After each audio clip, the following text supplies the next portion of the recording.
하나님의 말씀 보도록 하겠습니다. 고린도전서 16장 5절에서 14절 말씀까지 보도록 하겠습니다. 내가 마게도냐를 지날 터이니 마게도냐를 지난 후에 너희에게 나아가서 혹 너희와 함께 머물며 과동할 듯도 하니 이는 너희가 나를 나의 갈 곳으로 보내어 주게 하려 함이라. 이제는 지나는 길에 너희 보기를 원치 아니하노니 이는 주께서 만일 허락하시면 얼마 동안 너희와 함께 유하기를 바람이라. 내가 오순절까지 에베소에 유하려 함은 내게 광대하고 공효를 이루는 문이 열리고 대적하는 자가 많음이니라. 디모데가 이르거든 너희는 조심하여 저로 두려움이 없이 너희 가운데 있게 하라. 이는 저도 나와 같이 주의 일을 힘쓰는 자임이니라. 그러므로 누구든지 저를 멸시하지 말고 평안히 보내어 내게로 오게 하라. 나는 저가 형제들과 함께 오기를 기다리노라. 형제 아볼로에 대하여는 저더러 형제들과 함께 너희에게 가라고 내가 많이 권하되 지금은 갈 뜻이 일절없으나 기회가 있으면 가리라. 깨어 믿음에 굳게 서서 남자답게 강건하여라. 너희 모든 일을 사랑으로 행하라. 14절 말씀까지 봤습니다. 바울이 고린도 교회를 향해서 1장부터 15장까지 이제 쭉 이야기를 했고, 이제 그 막바지에 이제 16장을 우리가 보고 있는데 1장부터 15장까지 내용들을 기억을 하시죠? 네, 다 하십니다. 대충 내용을 그냥 훑어보면 뭐 분열의 문제가 있었죠.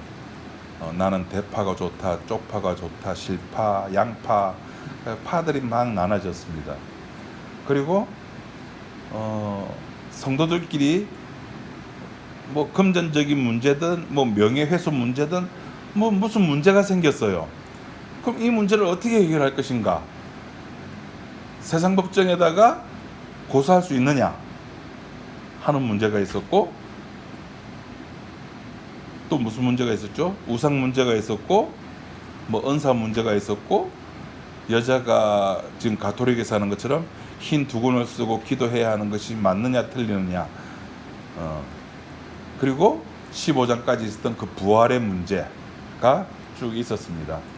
그리고 지난주에 그 부활 사건에 붙여가지고 연보 이야기를 했습니다. 그러면서 오늘 이제 바울이 이제 자기 그 일정을 이제 고린도 교회 사람들에게 이야기를 해줍니다. 내가 이제 이런 일을 일정을 해가지고 에베소 다음에 내가 너희들한테 갈 거다.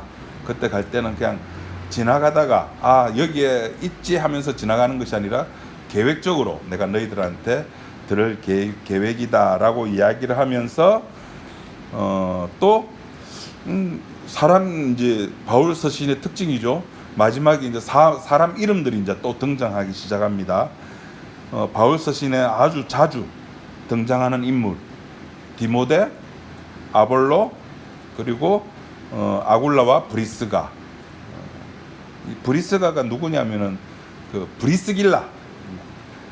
아굴라고 브리스길라는 같은 부부입니다. 한 부부입니다. 이들 이름이 나오는 것, 성경에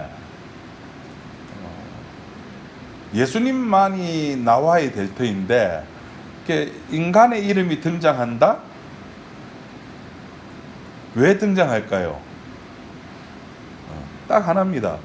그냥 하나님의 일하심을 보여주기 위해서 인간의 이름을 데리고 들어오는 겁니다. 그 하나님의 영역에, 인간의 영역이 아니라 하나님의 영역에 인간의 이름을 가지고 들어오는 겁니다. 그걸 가지고 쉽게 뭐 이제 사용한다, 일한다, 그렇게 이야기를 하죠. 이들의 이름은 뭐 디모데나 아볼로나 아굴라와 브리스길라나 이런 이름들은 뭐 세계사나 뭐 문화사, 인문학사 이런 쪽에서는 언급이 잘 없어요.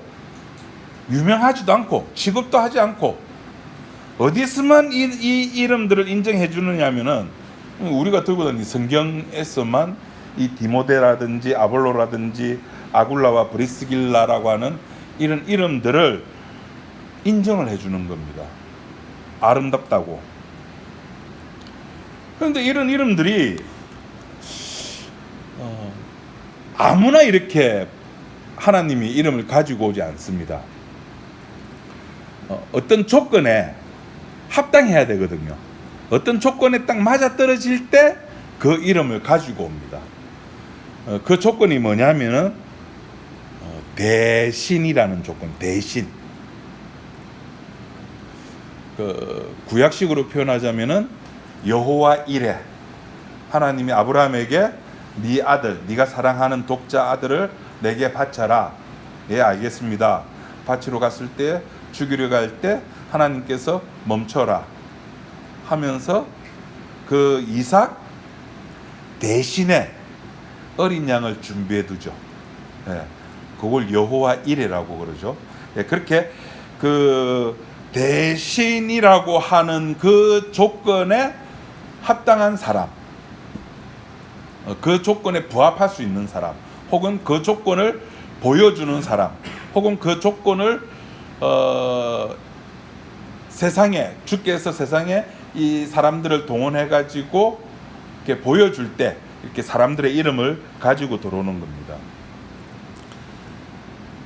제가 이렇게 자전거를 타고 이제 인도로 이렇게 가보면요, 참 제 입장에서, 절대적인 제 입장에서 이해 안 되는 것이 하나 있는데, 가을에는 좀 괜찮아요.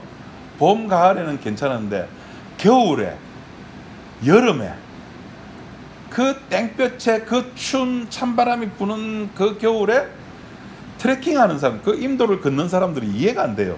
자전거 타고 가면은 쌩 하고 갈 수 있는데 그 몇 시간을 그 땡볕 아래를 걸어가거든요. 그러면 그 길이 이제 나무가 있어 그늘이 지면 그것도 참 좋아요. 근데 여러분 아시는가 모르겠지만 회동수원지 있죠. 네, 회동수원지가 있습니다. 해운대, 명장동 일대 식수를 제공하는 회동수원지 있고, 그 회동수원지 옆에 산을 싹 깎아가지고 그 둘레길을 만들어 놨거든요. 그게 걸어서 한두 시간, 두세 시간 그 정도 걸립니다. 근데 그 길에는 이제 최근에 만들다 보니까 가로 이렇게 나무가 없어요. 그늘이 없는데, 여름에 그 길 걷는 사람들. 자전거 타는 사람 입장에서는 이해가 안 돼요. 그리고 자동차 타는 사람 입장에서는 오토바이 타는 친구들도 이해 안 되겠죠. 저래 위험한 걸 왜 타? 네, 사람들이 각자 자기가 가지고 있는 시선이 있는 거예요. 가치관이 있는 거예요. 그럼 주님은 이 지구라고 하는 것, 이 역사라고 하는 것을 어떻게 이해하고 계실까? 이 지구라고 하는, 이 역사라고 하는 것을 예수님은 어떤 시각을 가지고 있을까? 어떤 시각을 가지고 있을까요?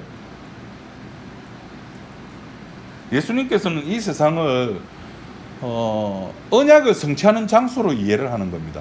딴 거 없어요. 이 아름다운 지구를 좀 더 멋지고 아름답게 가꿔야지. 아니요, 개뿔. 예수님 생각이 그런 거 1도 없습니다. 그냥 이 지구는, 이 역사는 그냥 하나님께서 창세전에 언약했던, 약속했던 그 약속을 성취하는 장소에 불과한 거예요. 다시 말해서 언약 성취라고 하는 것은 십자가 죽음이죠. 예수님 입장에서 이 지구라고 하는 것은 다시 말해서 죽어야 될 장소라는 겁니다. 죽음을 위해서 만들어진 장소. 그 죽음을 위해서 만들어진 장소에 들어가는 개념이 대신이라는 겁니다. 우리가 죽어야 되는데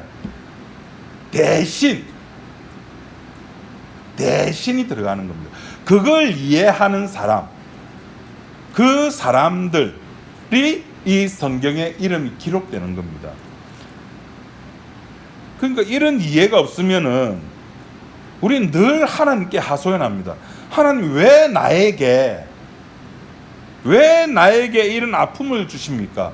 왜 나에게 이런 기쁨을 주십니까? 왜 나에게 이런 고통을 주십니까? 왜 이런 나에게 즐거움을 주십니까? 하나님 역사를 이루어야 될 그 공간에 자꾸 내 개인이 들어가려 끄집어 들어가지고 들어가야 되는데, 저쪽에서 제3의 힘이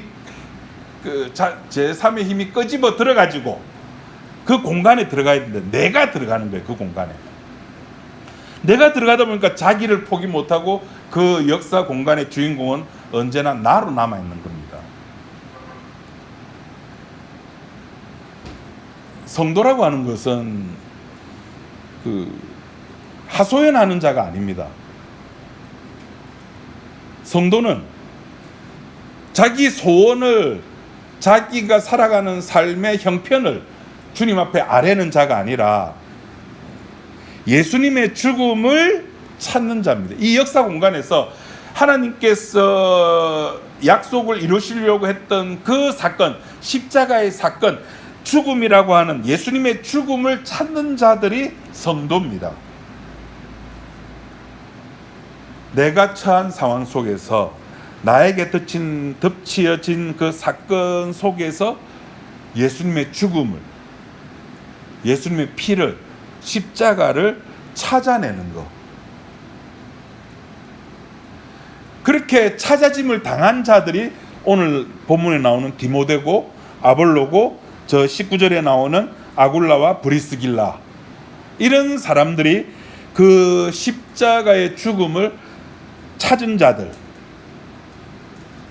그러니까 우리가 이 세상은, 처음 하늘과 처음 땅은 어차피 사라질 곳입니다. 없어질 곳입니다. 그 사라지기까지 의미 있는 것은 딱 하나밖에 없습니다. 뭐가 의미 있을까요? 예수님의 십자가의 죽음, 그거 외에는 의미가 없는 겁니다. 그 대신 마귀는 무슨 짓을 하냐면은, 마귀는 그 예수님의 죽음 대신에 거기에다가 뭘 집어넣느냐면은 나를 집어넣는 겁니다. 나. 너 괜찮은 존재잖아. 너 예수 믿었잖아. 너 구원 받았잖아. 너 세례 받았잖아.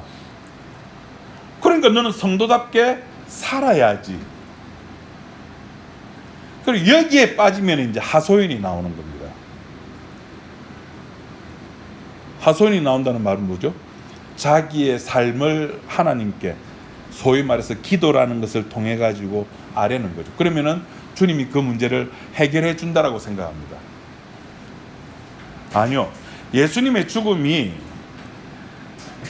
이 역사 세계 속에서 빛나는 것은, 우리는 예수님의 죽음을 실질적으로 못 봐요.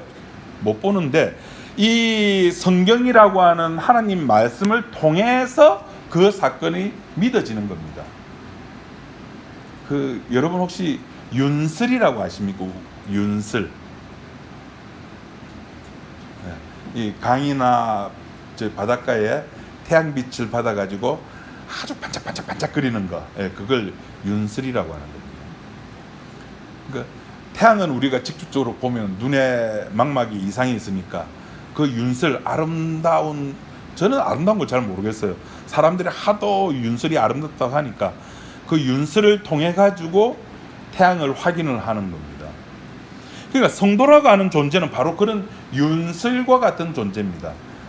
내가 스스로 빛을 내는 것이 아니라 저쪽에 태양빛을 받아 가지고 빛을 반사해내는 것뿐이죠. 그러니까 하나님의 뜻을 펼쳐내는 것, 그게 성도입니다. 그것이 성도의 인생입니다. 예수 믿고 나서 어떻게 살아야 됩니까? 어떻게 살기는 그렇게 하나님의 빛을, 십자가의 빛을 받아 가지고 반사시키면 되는 거예요. 하나님의 활동, 예수님께서 이 땅에서 오셔가지고 왜 죽으셔야만 했는가를 우리의 삶을 통해서 그냥 드러내면 그것이 성도의 삶입니다. 그렇게 만들어진 성도가 자기의 삶을 하소연하는 것이 아니라 오로지 십자가의 죽음을 찾는데 자기의 삶을 전부 소진하는 것, 이것이 성도의 삶이거든요. 그래서 예수님이 이래서 죽으실 수밖에 없구나. 내 삶을 보니까 이래서 예수님이 죽으실 수밖에 없구나를 확인해내는 겁니다. 찾아내는 겁니다. 예수님이 죽으실 수밖에 없는, 다시 말해서 내 속에서 하나님이 싫어하는 요소를 하나하나 죽을 때까지 하나하나 끄집어내. 탐욕, 식탐, 뭐 하여튼 그런 것들이 있죠. 예, 건강하고 싶은 건 하나하나 끄집어내는 겁니다. 이거는 성도들끼리 비교해서는 절대 이 답이 안 나옵니다. 십자가와 나를 비교했을 때, 십자가와 나를 비교했을 때 비로소 거기에서 내 속에 있던 내가 찾아지고, 그 속에서 나의 모습을 통해서 하나님이 싫어한 십자가에 대적될 수밖에 없는 그런 요소들이 찾아지게 되거든요. 그래서 왜 나에게만 이런 삶이 있을까? 저 사람도 예수 믿는다고 하는데 저 사람한테는 이런 것이 없고 왜 나에게만 있느냐? 이런 것은 의미가 없습니다. 왜냐하면 십자가에서는 모든 인간들을 어떻게 보느냐 하면은 다 죽었다고 보기 때문입니다. 왜 나에게 그래? 이거 의미 없습니다. 그냥 우리가 지금 살아가는 것은, 이게 이 표현이 맞는지 모르겠습니다만은 그냥 죽은 자의 발버둥입니다. 아, 목사님, 죽은 자가 무슨 발버둥 칩니까? 그러게 말입니다. 죽은 자가 무슨 발버둥 칩니까? 그런데 하나님 보시기에는 우리가 막 이렇게 하나님 앞에 대들고 하소연하고 뭐 이렇게 하는 그 모든 것들을 그냥 죽은 자가 그렇게 발버둥 치는 거로 보이는 거예요. 앞에 우리가 고린도전서 15장 부활장 하면서 제가 말씀드렸죠. 우리들은 뭐라고요? 에스겔 골짜기에 그냥 해골입니다. 해골. 그걸 조금 해골이란 말이 싫으니까 사도 바울이 뭐라고 표현하냐면은 배설물이라 그럽니다. 성도는 이것이 배설물이다라는 것을 아는 자예요. 그것을 알기에 오늘 본문에 아까 디모데를 향해서 뭐라고 불렀죠? 형제라고 부를 수가 있는 겁니다. 16장 12절에 형제 아볼로에 대해서는 형제라고 불러주시는 겁니다. 그래서 형제끼리는 어떻게 만나느냐 하면은 그냥 주일날 이렇게 만나는 게 아니라, 주일날 이렇게 만나는 것도 맞습니다. 주일날 11시 반에 이렇게 만나는 것도 맞는데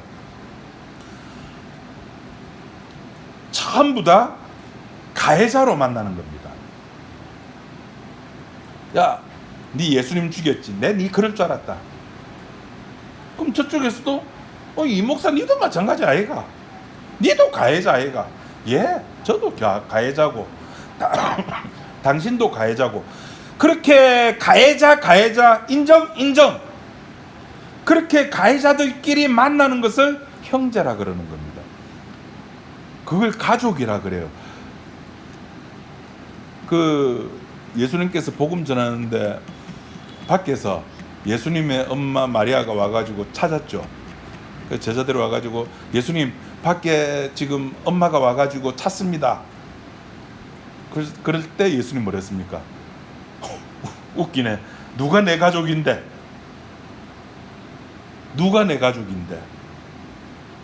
예수님에게 가족은 혈연이 아닙니다.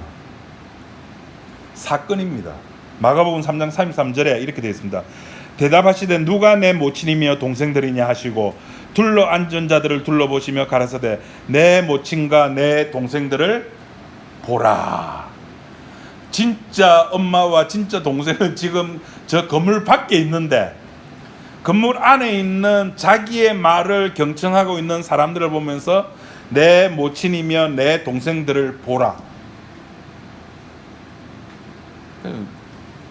미치지 않고서는 예수 못 믿습니다.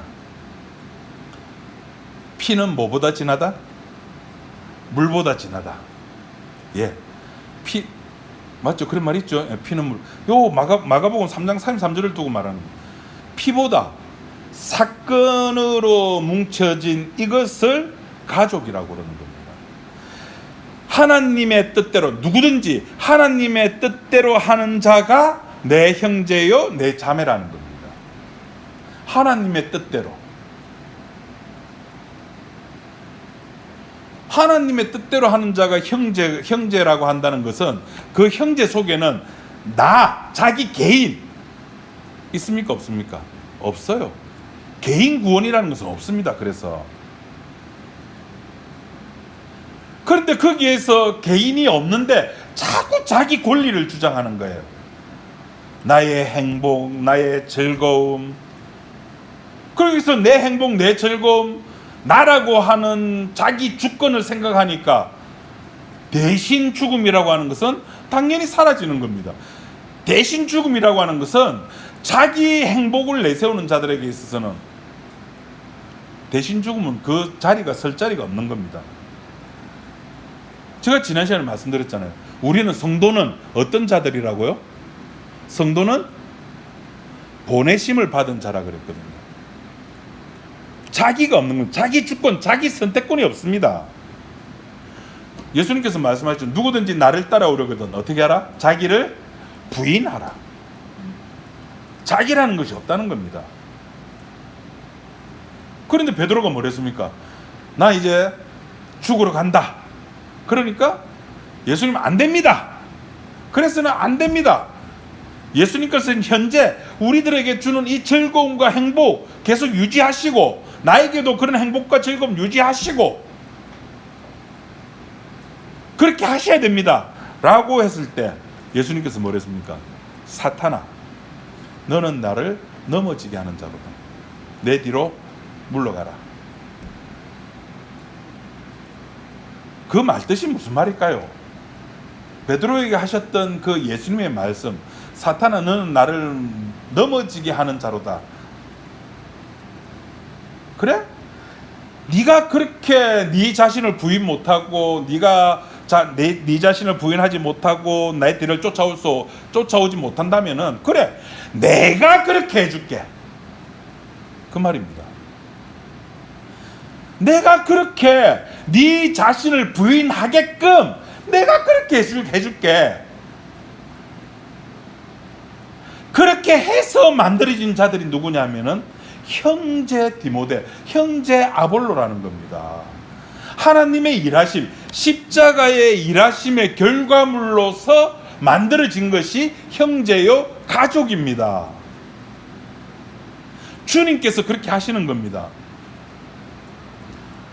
주님께서 하시는 그 일을 우리 인간들 입장에서는 그걸 뭐라고 표현하는지 아십니까?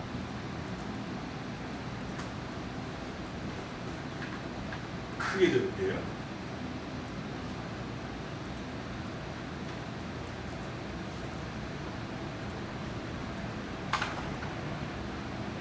안 보이시죠? 그쪽에서. 하나님의 일하심을 우리 인간들 쪽에서 사용하는 단어로 보면은 그게 고통이에요. 그게 고난이라고요.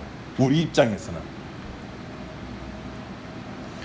이런 하나님의 일하심의 결과로 베드로가 사탄이 되었다가 주님을 부인하는 자가 되었다가 사도가 되는 겁니다. 주님의 일하심의 결과로 사울이 바울이 되었지 않았습니까? 주님의 일하심의 결과를 이야기할 때 아주 우리가 잘 알고 있고 드라마틱한 내용을 가지고 있는 인물이 하나 있습니다. 여러분들은 누구를 생각할지 모르겠습니다만은 저는 다윗이 그런 인물이라고 생각합니다. 다윗은 자기 스스로가 굉장히 믿음 좋은 사람이에요. 왜 그런 경험을 했잖아요. 어릴 때부터 골리앗을 물맷돌 하나 들고 가가지고 그의 신앙 고백을 보십시오. 니는 칼과 창으로 내게 다가오지만 나는 여호와 하나님 이름. 와, 참 기가 막혀. 그 쫓겨난 게 여호와의 이름으로 나간다는 게 이거는 전쟁사에 있을 수도 없는 이야기잖아요. 여호와의 이름으로 나는 너하고 한판 뜰란다. 그랬던 다윗이거든요. 믿음 좋은 왕.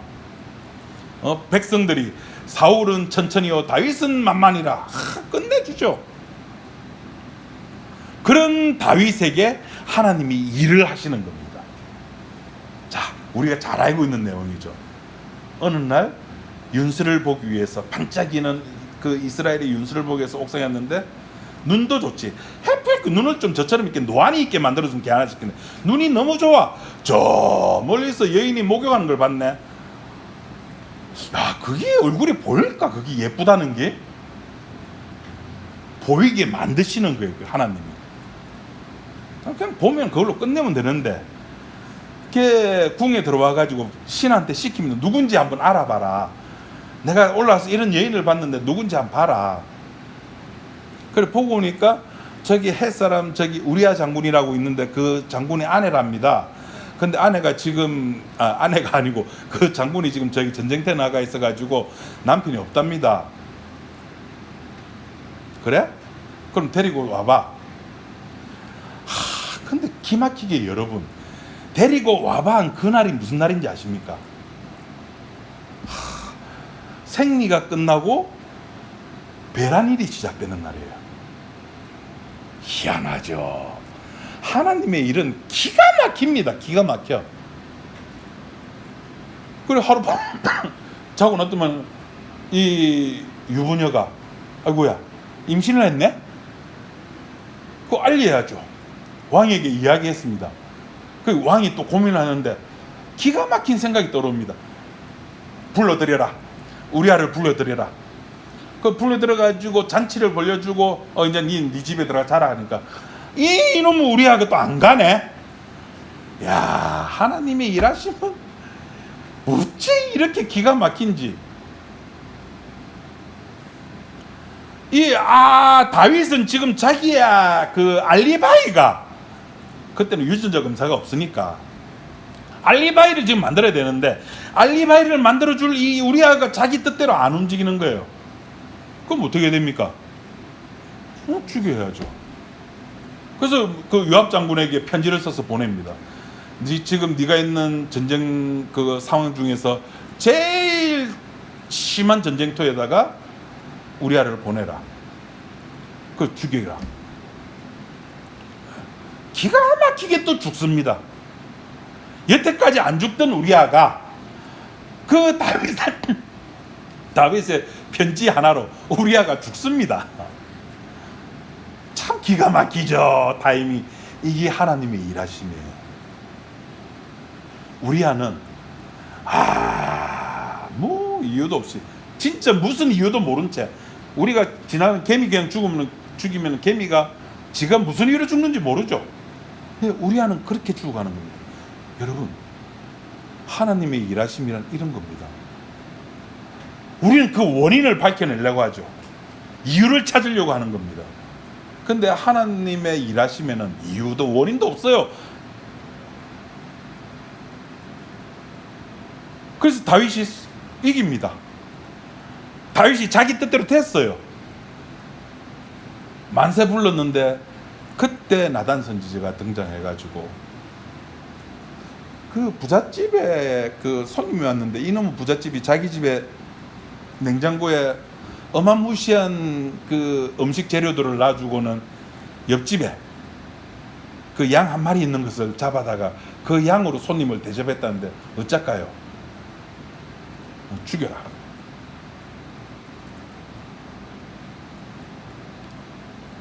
당신이 바로 그 사람입니다.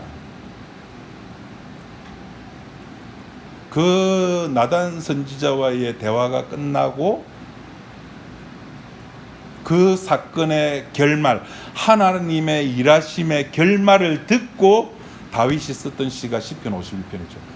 하나님, 드디어 내가 죄인인 줄 알았습니다. 나는 여태까지 내가 죄인인 줄 몰랐어요. 나는 하늘에 빛나는 별인 줄 알았어요. 알고 보니 나는 개똥벌레였네요. 이게 요새 노래 그거 나는 제목 나는 반딧불. 네. 나는 하늘에 반짝이는 별인 줄 알았어요. 근데 이 사건을 겪고 나서 보니까 이런 내 같은 놈이 없어. 하나님이 일하심이라고 하는 내 속에서 발견되지 아니하는 나를 끄집어내는 작업을 하는 겁니다. 믿음이 좋은 다윗이 아니라 자기밖에 모르는 다윗을 이 우리아 사건을 통해서 하나님은 끄집어내시는 겁니다. 그래서 다윗이 고백하는 거예요. 나는 하나님께 범죄했다. 우리야 뭐 바세바야 다 필요 없다. 죄가 무엇인지 알았다. 하나님의 일하심의 그물망에 걸려든 사람은 바로 이런 고백, 자기의 잘못을 자기가 책임지지 아니하는 겁니다. 와, 최고다. 깽판 치고 뭐 하나님이 그렇게 하라 했는데 뭐 좋네. 다윗이 지금 그 이야기하는 거 아니죠. 자기의 본질을 이야기를 하는 겁니다. 하나님의 일하심으로 또 다른 다윗의 모습이 들통나는 겁니다. 자기도 모르는. 그래서 그 시인과 촌장이 불렀던 노래 제목 가시나무새, 첫 줄 가사가 뭐죠? 옥정 원사님, 내 속에 내가 너무도 많아. 그 많은 것을 하나님의 일하심의 결과로 하나하나 끄집어내는 겁니다. 네 속에 이런 것도 있잖아, 이런 것도 있었네, 엄마야 이것도 있었네, 다 끄집어내는 거예요. 그게 말씀의 활동력입니다. 하나님의 일하심, 그런 일하심의 결과물로서 디모데, 아볼로, 그 브리스길라 이런 사람들이 이 역사 세계 속에 윤슬처럼 나타나는 겁니다. 신약에도 이런 재밌는 이야기가 한편 있습니다. 예수님께서 사람들에게 천국을 이야기를 합니다. 그러면서 씨 뿌리는 이 이야기를 해주죠. 농부가 씨를 뿌리러 나갔는데 어떤 씨는 돌짝밭에 떨어지고 어떤 씨는 길가밭에 떨어지고 어떤 씨는 이렇게 가시나무에 떨어지고 어떤 씨는 좋은 땅에 떨어졌다. 그냥 그걸로 끝이에요. 많은 사람들 앞에서는 그냥 그걸로 끝내버리는 거예요. 이게 천국이네, 알았지? 알기는 뭐하라. 그럼 다 끝나고 나니까 이제 자기들끼리 모이는 거예요. 2차 오후 예배 모이면 자기들끼리 이제 갖는 거예요. 예수님 아까 오전 예배 때 그건 무슨 뜻입니까? 왜 그렇게 어렵게 해줍니까? 그러면서 그 2부 예배에 모인 사람들에게는 아주 친절하게 그것이 무슨 뜻인지 하나하나 알려줘요. 그러면서 이 천국의 비밀이 저들에게는 아는 것이 금지되어 있고 너희들에게는 알게 되어 있다. 여러분, 전도가 이겁니다. 전도는 교회 데리고 오고 그런 게 아니라 네 천국 모른다. 그게 전도입니다. 거기에서 여러분, 그 돌짝밭, 길가밭, 가시나무 덤불, 그리고 좋은 땅, 이게 평소에는 들통이 납니까 안 납니까? 이 네 개의 땅이 평소에 씨가 떨어지기 전에는 이 땅이 구분이 됩니까 안 됩니까? 구분이 안 돼요. 그놈이 그놈이고 그 땅이 강남 땅이나 저기 그 철마 저기 산 속에 있는 땅이나 그 땅이나 똑같아요. 그런데 그 땅이 구분이 되기 시작하는 겁니다. 구분이 돼요. 뭐로? 뭐가 떨어졌을 때? 씨가 떨어졌을 때. 씨가 떨어졌는데 새가 와서 바로 먹어버리네? 에이, 저 길가봐 저 쓸데없다. 씨가 떨어져가지고 조금 자라다가 흙이 얕으니까 하루 정도 자랄 때는 올라온다 이랬다가 얕아가지고 더 이상 자랄 수가 없네. 말라 비틀어 죽네. 에이, 저것도 저 땅도 별 볼 일 없다. 또 가시덤불이 들어가지고 좀 자라는 것이 이거 저 길가보다 낫네. 저기 저 돌짝밭보다 낫네 했는데 다른 것들 때문에 그 기존에 있던 가시 덤불 때문에 더 이상 자라지. 에이, 저것도 필요 없다. 근데 어떤 땅에 또 씨가 떨어졌는데 거기는 30배, 60배, 100배가 열리네. 그 30배, 60배, 100배가 열리는 땅을 우리가 마태복음 13장은 무슨 땅이라 그럽니까? 좋은 땅. 제가 드리고 싶은 말이 뭐냐면은 이 씨앗이 말씀이라 그랬으니까 말씀이 떨어져야지만이 드러난다니까요. 그 땅의 정체가 드러난다니까요.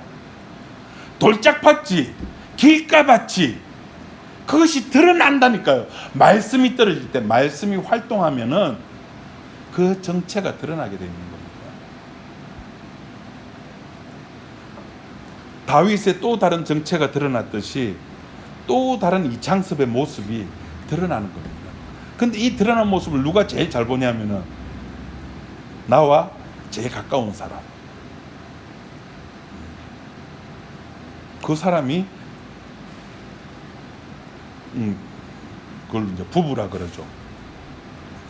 그래서 또 다른 나가 자꾸 빵빵 터져 나올 때 우린 비로소 하나님의 일하심을 보면서 내가 얼마나 하나님 나라와 상관이 없는 존재인가를 확인을 하는 겁니다.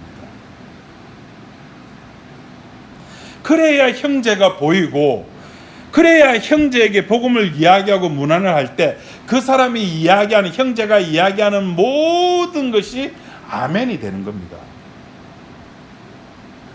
형제가 되지 않은 채 이야기를 하면은 그게 아까 형제가 아니면 뭐라 그랬죠? 내가 들어간다 그랬죠. 내가 있으면은 자기 해석이 들어가는 겁니다. 아씨, 여기 왜 씨가 떨어졌는데 왜 조금 자라다가 말지? 비료를 좀 줘볼까? 저 씨가 자라는데 방해하는 가시덤불 요거 좀 잘라버릴까? 여러분, 이게 뭐예요? 비료 주고 가시덤불 잘라내고 하는 게 이걸 뭐라 그럽니까? 성화론이라 그러잖아요. 내가 좀 더 열심히 기도하고, 내가 좀 더 열심히 피, 땀, 눈물 흘리고 하면은 좀 더 괜찮은 사람이 될 거야. 아니요.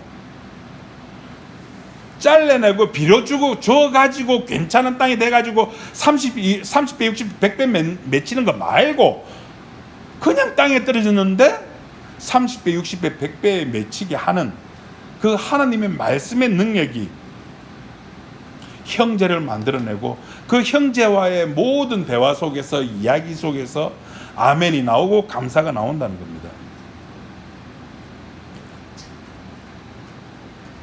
그래서 내가 천국 가지 못하는 이유를 발견해내는 것, 여러분, 이게 복음입니다.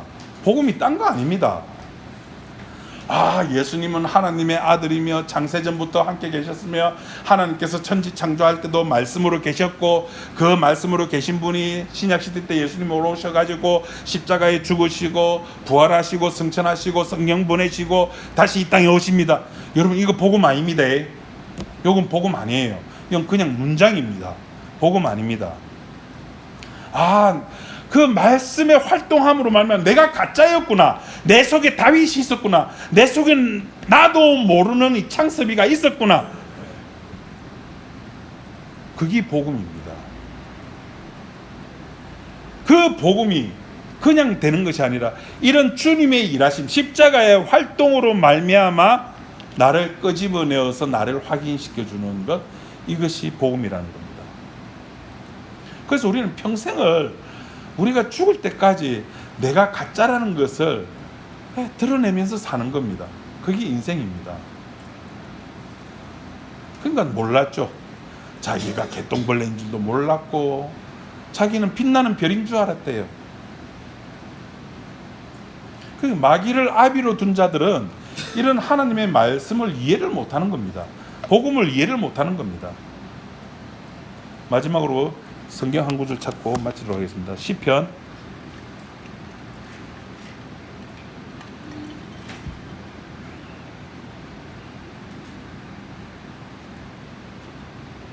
119편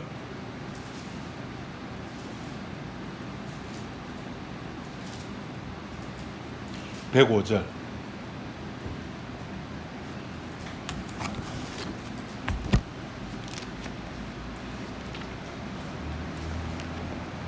시편 119편